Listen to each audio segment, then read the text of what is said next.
திருநெல்வேலி, தமிழ்நாடு, திருநெல்வேலி மாவட்டம். பிற்கால பாண்டியர் காலத்தில் தென்பாண்டி நாடு என்னும் சோழர் காலத்தில் முடிகொண்ட சோழமண்டலம் என்றும், நாயக்கர் காலத்தில் திருநெல்வேலி சீமை என்றும் அழைக்கப்பட்டது. 1986 அக்டோபர் 20 மாவட்ட பிரிவினையின் போது இது நெல்லை கட்டபொம்மன் மாவட்டம்.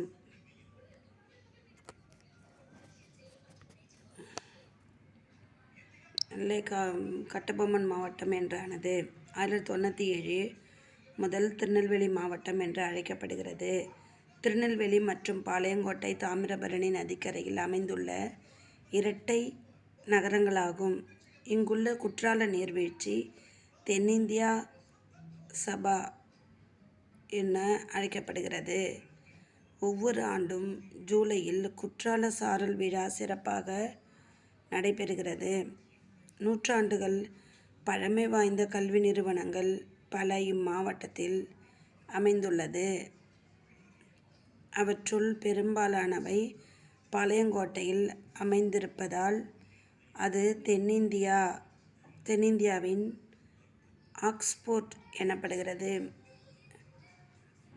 பத்தமடை பாய்கள் உலக புகழ் பெற்றவையாகும். பனைமரங்கள் மிகுதியாக இம்மாவட்டம் பதநீர், பனை வெல்லம், கருப்பட்டி போன்ற பனைப்பொருள்களுக்கு புகழ் பெற்றது. வீரமாமுனிவர் மற்றும் ஜி.யு. போப், கார்டுவெல் போன்ற பாதிரியார்கள் தொண்டாற்றிய மாவட்டம். மனோன்மணியம் சுந்தரனார் பல்கலைக்கழகம் இம்மாவட்டத்தில் அமைந்துள்ளது. சிவபெருமானின் திருநெல்வேலி சபைகளில் தாமிர சபை என போற்றப்படுவது திருநெல்வேலி நெல்லையப்பர் காந்திமதி கோயிலாகும். இது ஆசியாவின் மிகப்பெரிய சிவன் கோயில் என்பது குறிப்பிடத்தக்கது. குற்றாலத்தின் உள்ள திருக்குற்றாலநாதர் ஆலயம் சிவபெருமானின் ஐம்பெரும் சபைகளில் சித்திர சபை என்று அழைக்கப்படுகிறது. தென்காசிக்கு அருகில் உள்ள புளியங்குடி எலுமிச்சை நகரம் என்று அழைக்கப்படுகிறது. சங்கரன் கோயிலில் உள்ள நெற்கட்டும் செப்பல் அல்லது ஆவடையார்புரம் புலித்தேவனின் தலைநகரமாகும்.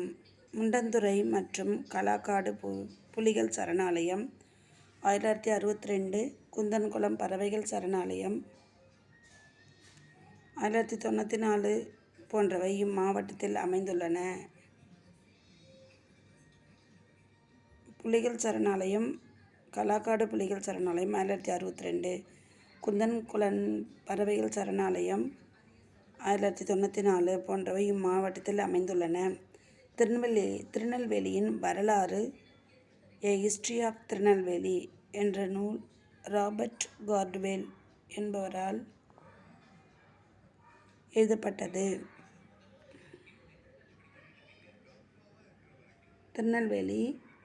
திருநெல்வேலியின் வரலாறு ஏ ஹிஸ்டரி ஆஃப் தமிழ்நாடு என்ற நூல் ராபர்ட் கார்டுவெல் என்பவரால் எழுதப்பட்டது.